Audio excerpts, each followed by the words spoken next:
My name is Stephen Allville. I'm the Chief Federal Engagement Officer for TEDCO, and I'm happy you're all able to come and join us today. And I want to thank my panel, and I'll have a little more time to thank them personally. But this is the Entrepreneur Expo. This is our 10th Expo. We took a little hiatus for COVID, but the 10th Expo. The Expo was created to really celebrate entrepreneurship in our region and also try to find support for entrepreneurs, and most importantly, to sort of help them meet the gaps that they have in helping them get to capital. And that's sort of what we're going to talk about today is a new program. And a lot of the gap is really in the resources that they have access to. So today we're really going to talk about the types of resources, the legal, accounting, and financial assistance that companies need in order to help them to get capital. The goal of this session is really to talk about a new program that TEDCO is going to be launching in partnership with our folks in the panel. It was through some funding through the Department of Treasury and the SSBCI Technical Assistance Program, which we'll talk a little bit about. So what I want to do is go over the program. We're going to, the goal is to make you aware of the program. And then as one of the entrepreneurs that I worked with for many years, she went out and she says, every time I meet somebody new, one of the things I do is I always have an ask. And every person she met, she would ask for something. And I thought, that's great advice. So I'm meeting all of you. My ask for you is once you learn what we're going to go over today is to help spread the word. We've got a lot of different folks in the audience. Typically, we have entrepreneurs at this event, but we also have entrepreneur support organizations, economic development folks. I want to make sure the word gets out for these fantastic programs that we're going to run today. So that's just me. So the program that we're going to talk about today is called the BRIDGE program. BRIDGE is an acronym for Business Resource Information Development Guidance and Ecosystem. It's actually a set of 8 programs, and this is funded through the State Small Business Credit Initiative, a competitive technical assistance program, and it's got another name, the SSBCI Small Business Opportunity Program. This is funding through an award from the U.S. Department of Treasury, and we have our program manager here on the panel, and that's what we want to talk to you about today. So, what is the BRIDGE program? So, I mentioned it actually consists of 8 separate programs, and through the course of the panel, we're going to talk about what each of these different programs are. 5 of these are sort of an expansion or scaling of existing programs, and then we're creating 3 new programs for the BRIDGE program. So a couple of interesting things with this program. As many of you know, if you know TEDCO, we're an organization focused on the state of Maryland because we're funded by the state of Maryland. But when we get federal dollars, and we have some precedent for this over many years, that TEDCO has been in existence, we've received federal dollars through other programs. And when we have federal dollars, we can broaden our scope outside of Maryland. In fact, we had one program with NIST, National Institutes of Science and Technology, that was actually, we were funding programs in Maryland and also in Colorado because they have a facility out there. So we have precedent for this, but this funding, this program is allowing us to spread to a larger region, including DC, Virginia, and Delaware. We're such a small region, and to be divided by these borders, just kind of crazy. Entrepreneurship doesn't stop at political borders. So the other interesting thing that this does is TEDCO traditionally has been focused just on technology-based businesses. And this program is allowing us to broaden that as well. As you know, TEDCO has a lot of funding programs, investment programs that we run, but there are a lot of other entrepreneurs that are going after loans that are not technology-based businesses. And the programs that we're talking about here are allowing TEDCO through our partners, to kind of expand that footprint and help other businesses as well. So that's just a high-level overview. What I want to do now is introduce the panel, and I'm so appreciative to have my panelists here. We're going to have each of them talk about some of the programs that are part of this effort. But what I'd like each of them to do first is take a little time and introduce themselves. And I will start, and I have a couple of questions for you as well. So take 20 or 30 seconds to introduce yourself and your background. I also want to know, are you a beach person or a mountains person? I want to know if you're snacking. Do you like sweet or salty? And then tell me something interesting, an interesting place that you visited. And I guess I'll start. It's supposed to be ladies first, Graham, but okay. But Laura, I'll start with you. Good morning, everyone. It's so great to be here. My name is Laura Brown. I am the director of Maryland Small Business Programs. And what that is a group of people, and I'll talk about it a little later. It's a group of programs that are federally funded. I've been with the SBDC, which is the main program in that group, for a little over 25, 26 years. I started out, I'm a recovering attorney. So I practiced law for a few years, and then I decided that where I really wanted to live was in small business development. And so I came into the University of Maryland to work with their programs. You didn't answer the questions. I am a beach person. I am definitely a sweet snacker.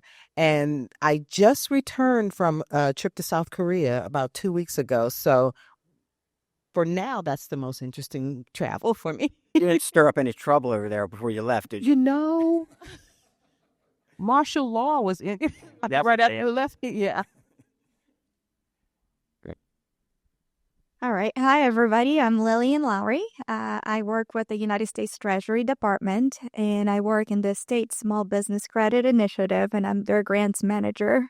I have been involved with federal financial assistance, so either loan guarantee grants for the past 20 years. I've been with Treasury for just about 6 months now, but it was a very immersive experience, and I feel like I have been there for years. And I'm very glad to be part of this experience. We're very glad to have awarded TEDCO, our state's so many acronyms. Small Business Opportunity Program. It's one of 14 grants that we awarded. And again, really excited to be here and talk to you today. I am a beach person if it's not too hot and I'm under an umbrella. Otherwise, I'm a mountain person. I do like my snacks sweets. Ruffles potato chips are... I would just go through the whole bag. An interesting place, I'm going to say there's this tiny little town in Italy called Asiago. It's almost in the beginning of the Dolomites. Crazy little way to get there, and I just had a beautiful time. It's amazing. And coming back, there is one that's called Marostica. Also very interesting. So looking forward to this chat. Thank you. Thank you. Good morning. I'm Shara Boonshaft. I am the Associate Dean for External Relations at the University of Maryland Francis King Carey School of Law, just down the street. I'm a proud 2002 graduate of the law school, and I practiced for about 10 years down in D.C. in big law before making a big change about 10, 12 years ago. Gave up law practice and started a career in fundraising, first at a smallish nonprofit here in town called the Almond Cancer Fund for Young Adults, now the Almond Foundation, and learned that I really loved fundraising.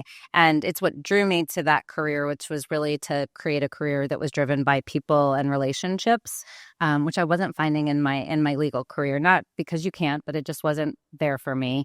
And my deans that I work for don't like saying recovering attorney, but it is a pretty common phrase. I know I'm trying to think of a better one. So I've been in this line of work for about 12 years. And after the Almond Fund, I had the opportunity to join the law school about 8 years ago, first as a major gift officer, and have sort of grown my role there to where I am now, where I oversee our alumni development and communications operations. And in this role, I am responsible for building partnerships with internal and external stakeholders and creating strategic opportunities for the law school. And that's what brings me here today and what we're going to talk about. And we've had a nice relationship with TEDCO for many years, and I'm excited to expand it through this opportunity and hopefully future opportunities. So for the questions, I am definitely a beach girl, but when I say that, I really mean pool, because I don't really like the sand or the waves, but not the mountains. So definitely warm weather, pool, and salty, no question. Not a sweet girl. And I don't have that.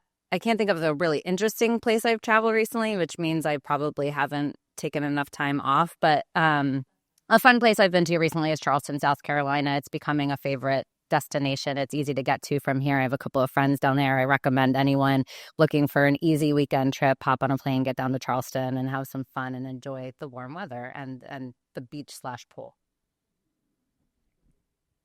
Good morning, everybody. I'm Graham Dodge. I'm the Vice President of Venture Development for TEDCO.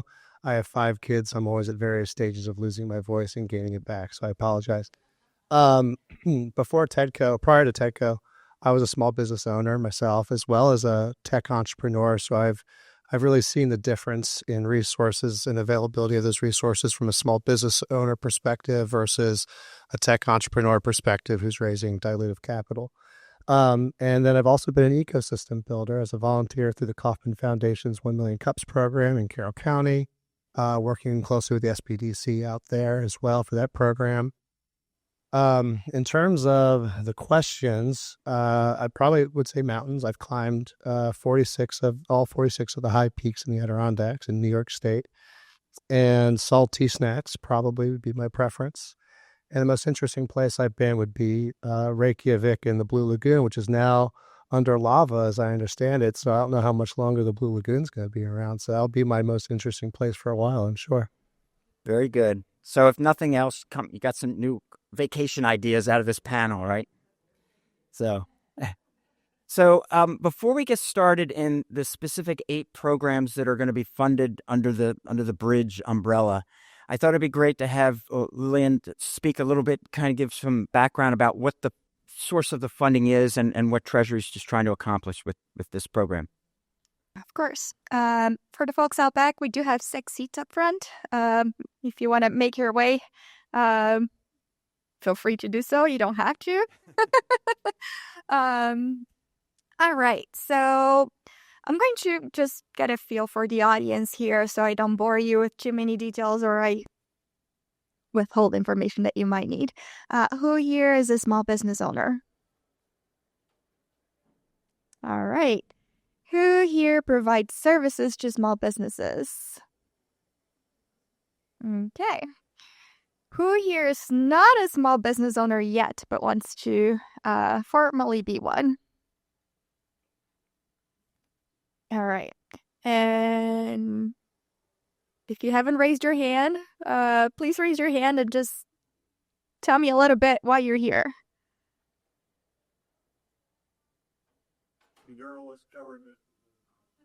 All right. Thank you. Okay. And then one more question. Who here knows about the first iteration of the State Small Business Credit Initiative from Treasury that was born in 2008, 2009 as a response to the Great Recession? All right. So I'm going to tell you just a little bit about that. Efforts to try to recover from the Great Recession, Congress authorized a new program. They gave Treasury, not Small Business Administration, $1 billion to deploy to states all over the country and territories to try to boost capital access. And that was done in the form of loan guarantees, venture capital, collateral support, all of that kind of stuff. The program lasted for about 6-7 years, and it did so well that when the COVID-19 pandemic hit, Congress says, hey, let's give them more money this time. So as my boss, who has been part of the program since the first iteration, would say, the band got back together, and here we are. This $10 billion program is divided into a couple of categories. We work with our state partners, territories, and this time tribal governments to provide capital access to small businesses. On the capital side, they got the big buck out of the $10 billion. They have about $9.2 billion. We distribute that to states based on population and a lot of other factors to allow for the states to develop programs, because the states are the ones who know what's going on. They have the local connections. They can make those transactions possible. So we manage the program from a perspective of laws, regulations, and policies. But we leave it up to the states to deliver the programs. As part of the second iteration, one of the things that was lesson learned, it was that very small businesses and underserved business do have a need for technical assistance in form of legal, accounting, and financial services. So Congress allocated $500 million to allow my office to give grants to states, tribals, and territories throughout the country for us to provide those services. So we're really trying to answer the question or bridge that gap that small businesses usually have the barriers of lack of collateral, short credit operating history, loan requests sometimes are too small, or they're really in the early stages of equity capital raising. By the way, if I haven't said before and you haven't noticed, I have an accent, and if I get going here, I'm going to talk really, really fast. So raise your hand if I'm really going. So what does my office provide? Again, is that management of the loan guarantees, venture capital programs, and is also the allocation and the management of the grant programs. Specific to Maryland, we had two funding sources. One was the Formula grant. Apologies. That was allocated to every single state, territory, tribal government that wanted to participate. And we probably got 98% participation from those organizations. But we also developed a competitive program where we saw applications for something different that had already been done, something different than the Small Business Administration offer, something that was really connecting with the state population, with the small business, and promoting the economic growth. We had a lot of applications, and we decided to award 14 awards. They are sharing $75 billion. TEDCO received almost $10 million, so that's quite a big chunk of our portion. And don't tell anybody, but yours was my favorite application.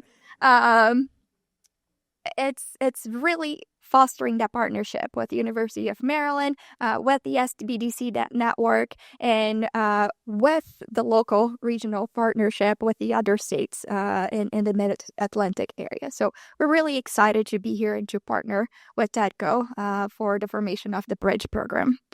A couple little things that I didn't mention.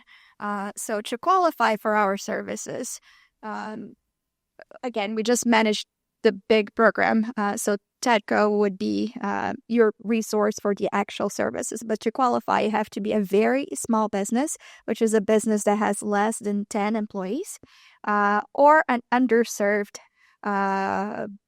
business owner. And that one, it's to qualify would be 500 employees or less. And this is something that you self-certify. And we will have all the details on our website. It's actually really, really easy to find us. Just do Treasury and SSBCI will be your first hit. That's literally how I get to our page. It's easier than to go through my favorites. But again, we want to focus on the wide variety of assistance through the business life cycle. So examples of legal services, and this would be free to you if you qualify, would be the business formation, corporate documents that you might need to establish your business, assistance obtaining registration, licenses, filing, and certifications, assistance preparing business to enter into contracts, in a slew of legal services. Accounting services is preparing audits, financial statements, and business records. Advising services and training on good record keeping. You can't usually apply for funding if you don't have good record keeping. And financial advisory services. So establishment of banking relationships, assisting you with your loan applications, providing you advice on the options that you have out there. Anything that you need to be successful. Again, super exciting partnership. We just obligated the award, and we're in the final stages of giving money to TEDCO to get this started. So we're almost there. But we're really, really, really excited about this partnership. Good. Thank you, Lillian. Appreciate it. So that's sort of the overview of the funding to support the bridge programs. What I want to do now is start by going through each of the 8 programs. And I want to start with Laura, and I'm going to load her slides. She's got different slides. I'm going to load those and let her talk to you about how the SBDC is going to be involved.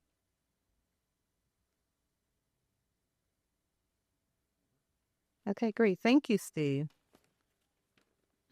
As I said before, my name is Laura Brown, and I am the director of Maryland Small Business Programs, but I'm primarily the Small Business Development Center director. 80% of my effort goes toward that program. Now, who are the small business programs? These are federally funded business assistance programs that are hosted at the University of Maryland. And so we're going to get into alphabet soup with the acronyms. The SBDC, and I'll tell you a little bit about each one of them after I go through. The SBDC is the program that I manage. The Maryland Business Opportunity Center is a program that we actually wrote a grant application for, and we got that one. And I'll tell you a little bit about the Maryland Apex Accelerated. That's our government contracting assistance arm, and the VBOC, that's the Veterans Business Opportunity Center. The Maryland Small Business Development Center, what are the services that we provide? I'm not going to read them all to you, but we do soup to nuts for the most part. We are a organization that's there to help you with the pre-venture, so we can help you start your business. If you're trying to scale your business up, we're there for that. We can help you with that opportunity. We provide one-on-one consulting and training programs. And so by one-on-one consulting, we're sitting down with the client, the business owner, and we're talking about their particular business. So it's not a big training class where we kind of touch on some things. We're sitting down and we're spending the time with business owners.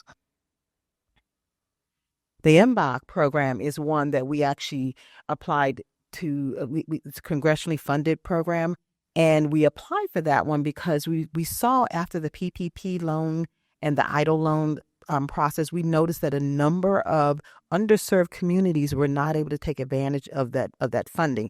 And it wasn't necessarily because initially it was awareness, but the other pieces of it were they just weren't ready. They weren't set up in the way that they needed to be set up. They needed a little extra help. But these were functioning businesses. They were businesses that should have been eligible, but they didn't have the financial records in place. They didn't have banking relationships. And so we actually got this money to work with that. And the beauty of that was at the same time we were getting the SSBCI tranche TA funding for the state of Maryland. And so as you can see, we have that the MBOC also manages the SSBCI TA assistance program. Now, how they differ from the SBDC is they use subject matter experts. So they're using small businesses to help small businesses. It's almost like you go like the iron sharpens iron. So this is what they're doing. They are using subject matter experts. So these are generally small businesses, accounting businesses, legal businesses, IT, e-commerce. And so they're helping small business owners. We're paying those individuals to work with the small business owners. So that's something that's really great about this program. Apex Accelerator, all government contracting, federal, state, local government contracting. If you want to know how to respond to an RFP or an RFQ, if you're trying to figure out how do I market to the government, their target market generally businesses that have some past performance. They're already in business, and they're really ready to do business with the government. If they're not quite ready, the PTAP may refer you back to either MBOC or the SBDC to help you get ready for those government funding programs. And the VBOC is really just targeting veterans, former disabled veterans, current veterans, their families. And so it's primarily training, but they do some consulting, but generally they will refer you over to the SBDC or the MBOC or the PTAP, depending upon what your consulting needs. I'm sorry, the Apex, sorry. That name changed. That name changed a few years back, and every now and then I go back to the original name. But this is actually so the VBOC program's out there also. That's one of our small business programs. So what are we doing with the Bridging the Gap program? We pulled together these 3 SBDC programs. There's an SBDC in every state. I don't know if you guys are aware of that. There is an in some states, there are actually 3 or 4, depending upon the size of the state. But there's an SBDC program in every state. The District of Columbia has an SBDC program that's hosted at Howard University. And Virginia has an SBDC program that's hosted at George Mason University. And so the three of us came together, and we're also going to assist with the Delaware. We're going to bring the Delaware SBDC program in, but because of timing, we weren't able to get them into the original proposal. But we've all come together, and we started talking about what can we do that would really help out in the credit repair and credit building and financial literacy area. And so what we decided was pull together a partnership in partnership with TEDCO, and we're trying to figure out we're working on implementing some innovative and high impact model for helping with the credit repair, financial literacy, that area for technical assistance. Again, we're serving, as Lillian mentioned earlier, this very small businesses, VSBs, the SETI-owned businesses. Those are your socially and economically disadvantaged individuals. And the targets will be Maryland, Virginia, D.C., and Delaware. And we're working to help them improve their financial skills. And we're also going to help them to understand, first of all, the importance of having good credit and the importance of repairing that credit and knowing that you can then leverage that good credit to actually build and scale your business. Our objectives are, again, to prepare them to qualify for financing, primarily through the SSBCI capital funding program, but also other federal, state, and local funding programs. We want to provide small business owners with the knowledge and tools to manage their finances effectively, to make more informed decisions, and to achieve financial stability. We want to enhance their participants, their understanding of basic financial concepts, budgeting, forecasting, financial management, taxation, and you can I won't read the entire list to you, but there's a wide variety of what we're going to work on with small businesses. Expected results. We're expecting to come up, we will develop a customized financial literacy curriculum that covers all of the key components mentioned above. We will also deliver interactive workshops, and we're looking at having a launch for the regional program sometime in hopefully February, depending upon how funding comes in. And so we hopefully you guys will all get in touch with us and come out and participate in the launch. We're going to provide access to online resources and tools to help people with their ongoing financial management needs. And again, the sweet spot of the SBDC is the one-on-one consulting. So we're going to have one-on-one counseling sessions with SBDC consultants to address individual financial challenges. And this is just a list of the specific areas: establishment of banking relationships, helping participants complete applications for these programs that are out there, identifying sources of credit, capital grants, and other financing, helping them with factors that impede their access to financing the business, and advising on financial management. So that was the first program. We're going to talk about the financial literacy, credit repair, and building. The next, I want to shift over to Shara to talk about what we're going to be doing with the Carey School of Law. Thank you. So the starting point for this conversation really is that, we know that there's a great need for legal services by small businesses and entrepreneurs that has not been met. And we know that when those needs aren't met, a lot of mistakes happen in those early days that have great repercussions down the road that sometimes prevent a small business or entrepreneur from really getting off the ground and being able to grow and sustain. So we at the Carey Law School have been interested in trying to serve that community for many years. We've had an IP clinic, and I'll talk about that a little bit. Tried to expand a little bit more into the entrepreneurship space by offering more corporate and business related services, and have struggled to sustain funding in that space. So we're really excited about this opportunity. And it sort of comes at a time when we also have growing interest from law students in working in this space. So it's sort of a great marriage of those two things. So if I just want to give a little bit of background, Maryland Carey Law is part of the University of Maryland, Baltimore, which, as I mentioned, is right down the street. It's an anchor institution here in Baltimore. It is Maryland's Public Health Law and Human Services University, and our 6 professional schools in the Interdisciplinary School of Graduate Studies confer the majority of healthcare, human services, and law professional degrees in Maryland every year. Maryland Carey Law is the state's flagship law school. We are celebrating our 200th anniversary this year, which makes us the 4th oldest law school in the country, which we're really proud of. And our clinical law program is really core to who we are. Last year, we celebrated the 50th anniversary of the clinical law program, which started in 1973 with one clinic, and today boasts about 20 clinics that we offer every year. The sort of creation of the clinical law program is really fueled by the desire to address Maryland's lack of access to justice for disadvantaged communities. And so establishing clinics enabled us to tackle this need, but at the same time provide really valuable experiential learning opportunities for our students. In 1988, so about 15 years into the clinical law program, then Congressman Ben Cardin, who's a class of 67 grad of the law school, and others led a charge with the Maryland General Assembly to really sort of bolster resources for clinical law programs and in particular ours to enable more law students to participate in the program and to meet the needs of Maryland communities.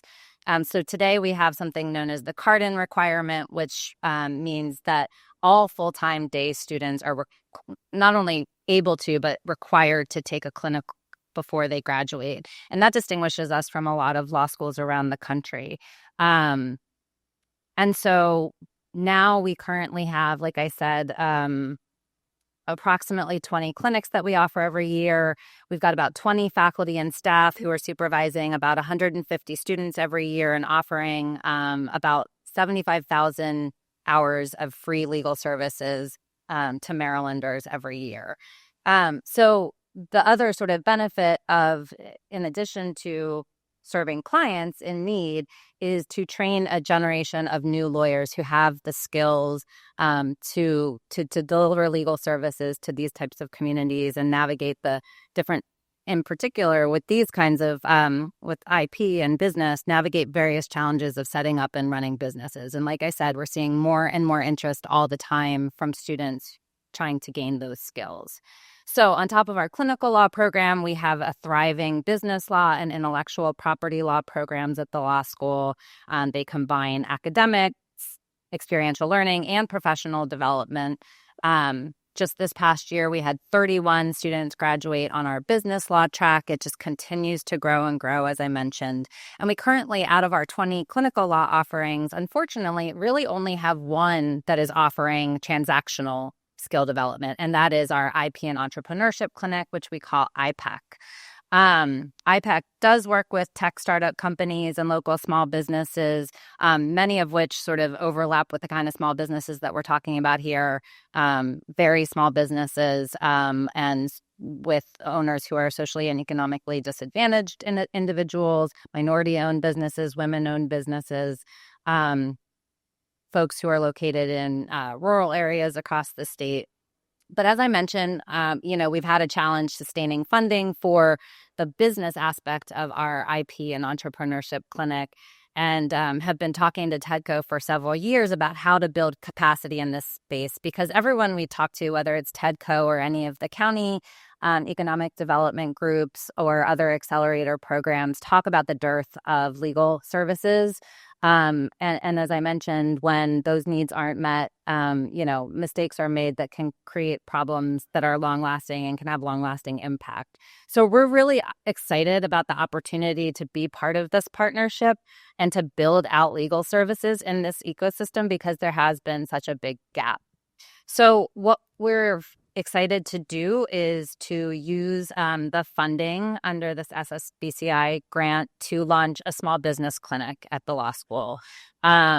And we'll work with TEDCO to develop a referral processes for the businesses that need legal technical assistance. So Lillian mentioned some of these, but I'll reiterate, because I think this is sort of the core of what we're talking about offering. And some of it is still in the kind of assessment and evolution, and we plan to continue to sort of be responsive to needs as they evolve over time.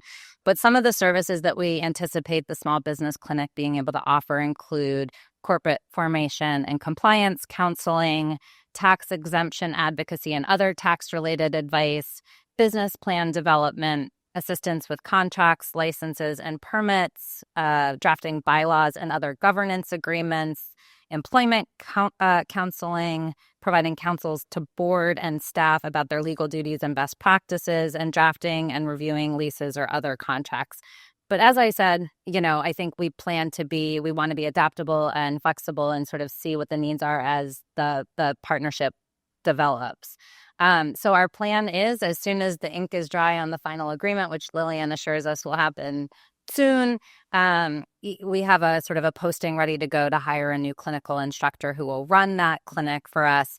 Our hope is to be able to post that soon, hire early in the spring, and bring that person on so that they can launch the clinic in the fall and work in partnership with all of these folks to serve the clients, the small businesses who are part of this ecosystem. So again, we're really excited to be part of this. I think it really does sort of bring together a lot of needs, interest, demand, all the things. And I think we've got a lot of great players coming together to serve this community. So thank you for having us. Thank you.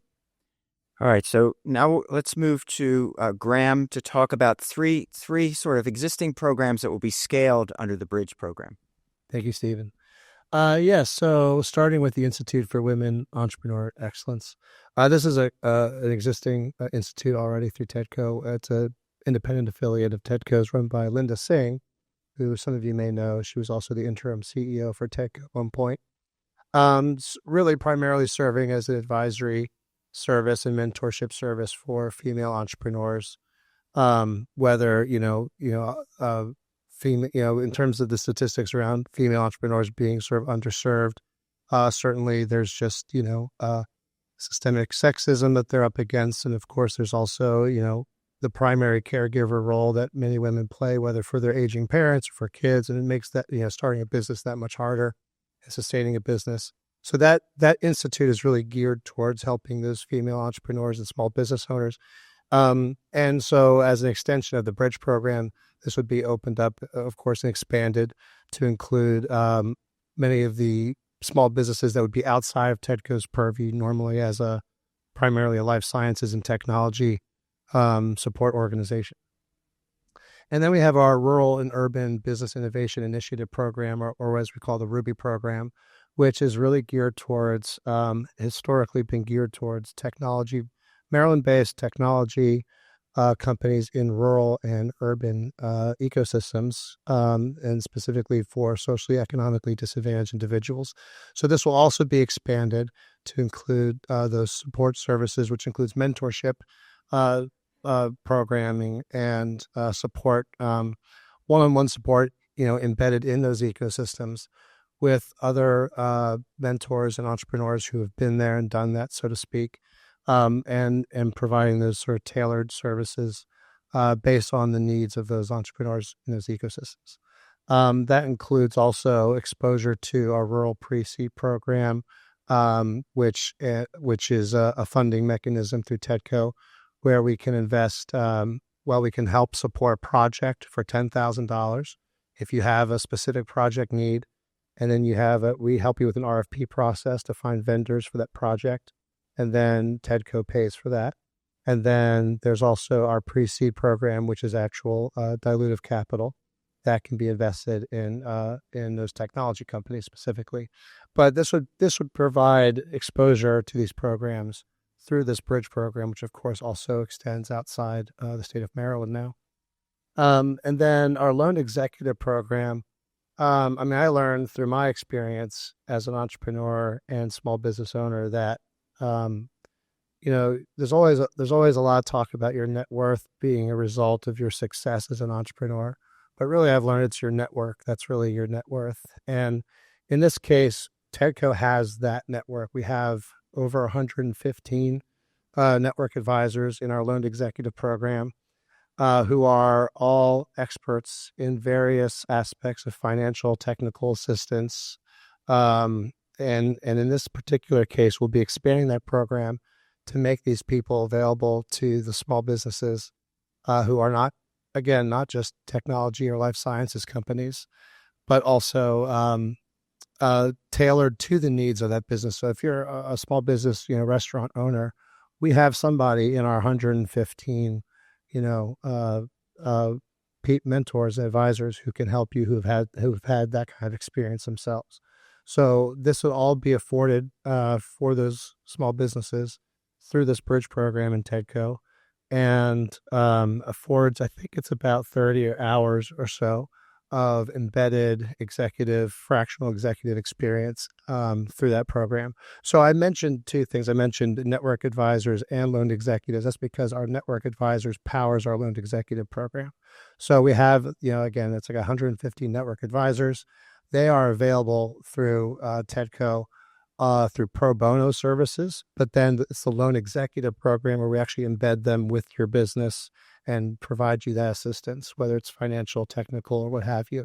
And then for anyone who comes to us through this program, who actually is in a position to raise dilutive capital, these would all amount to investor readiness services as well, which is what TEDCO is really experts at, and what we do in the venture development department at TEDCO. So if there is an opportunity for a small business to grow and scale and become a venture-backed business, we would certainly help those business owners identify that opportunity and help nurture them in that direction. Very good. Thank you, Graham. Yeah, so we sort of have two approaches when supporting entrepreneurs, what I call the one-to-many and then the one-to-one. And sort of the Institute for Women Entrepreneur Excellence is sort of a one-to-many. It's a cohort-based program that we'll run. In the past, we had one that was focused on general women and one that was focused on African-American women. We'll be modifying that a little bit through this program. The Ruby program and the Loan Executive are the one-to-one, which is really valuable for entrepreneurs because you can sit down with somebody and get that financial assistance that's customized to your specific needs in the industry, which is important. And Graham also mentioned this important the role of TEDCO in getting folks investment ready. Lillian talked a little bit about the SSBCI credit program, where the state, and I don't know if you saw it on the slide, but the state of Maryland received $198 million to make investments in loans and support access to capital for small businesses. TEDCO received $50 million of that to deploy through its existing pre-seed, our builder fund, our seed funds, and our venture funds. And then we also took a portion of that money as a fund to fund. So we're actually investing in fund managers that are running funds, fund managers that are women or folks of minority or folks of color that may have a different perspective on making investments to try to increase the number of investments in companies run by women and minorities. So just a little more background for what we're doing. So we've got three more programs that I will talk about. And the first one I want to talk about is the CDFI Technical Assistance. So what we're doing here, one of the goals of this program is to really reach those underserved communities. And the challenge with that is TEDCO has a lot of connections, but TEDCO doesn't know who it doesn't know. So really we need to reach out through partners to access those communities that aren't already connected to TEDCO. So we're going to run a program called CDFI Technical Assistance, and this is going to be actually a grant program where we're going to run an RFA. We're going to ask CDFIs, which are community development financial institutions, whose role it is actually be in the communities that they serve and to provide that financial assistance to those communities that they serve. And we thought that this would be a great way to tap into those institutions, many of which have technical assistance programs, to provide some funding to their technical assistance programs to make sure that they're benefiting the community, the businesses that they're probably going to fund. So we'll run that. I think we have about 3 to 5. What did I say? 5 to 8 awards per year of up to $100,000 are budgeted for this program. So, and the RFA will spread through the whole region, the Delaware, Virginia, D.C., and Maryland.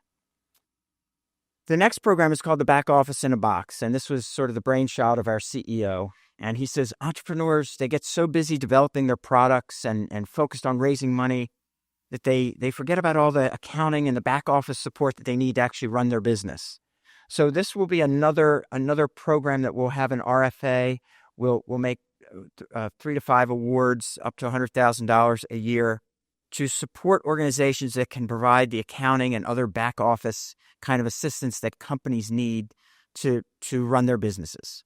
So we're excited about that. I think that's going to be a valuable resource to new companies.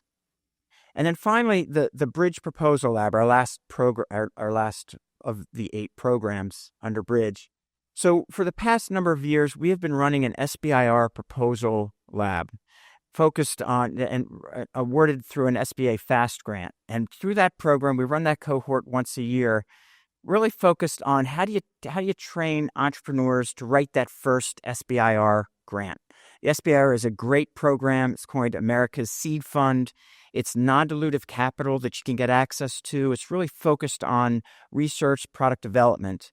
But it comes in 2 phases. You get phase 1, depending on the agency, could be 100,000 up to 300,000, and then phase 2 can be much more than that in terms of million or more of non-dilutive. So it's a really useful program, but it can be intimidating writing that proposal for the first time. We've run this program. The program currently is focused on underserved, women-owned, veteran-owned businesses, and the national award rate is about 15 to 16%, and we're, I think, at about 40% award rate in that program. So it's a great program. Alessia it's one of our partners running that program. She's in the back of the office, back of the room. But what we're doing is we've got that experience in running that program, and part of what the Bridge program is trying to do and what Treasury is trying to do is make sure businesses are able to apply for other federal funding, to federal contracts and other funding to support their growth. So we're going to take our proposal lab, turn it into the Bridge Proposal Lab. We're going to run this cohort twice a year, and it's going to be more general, not just on SBIRs, but more on government contracting. And the idea, we talk a lot about TEDCO, is how do you get companies to that first customer? Because once you get your first customer, then you're kind of on your own. You're generating revenue. You're kind of a real company then, right? So other than chasing the investment dollars. So we think that this is a good program, especially in our region where we have so many government contractors. I think there's a lot of need for this. And getting the very small businesses and the SETI, the socially economically disadvantaged individual-led companies, more involved in this, I think is going to be a good thing for the region. So that's, let me see, do I have notes? So that's sort of the overview of the programs. We've got about 10 minutes left, and I want to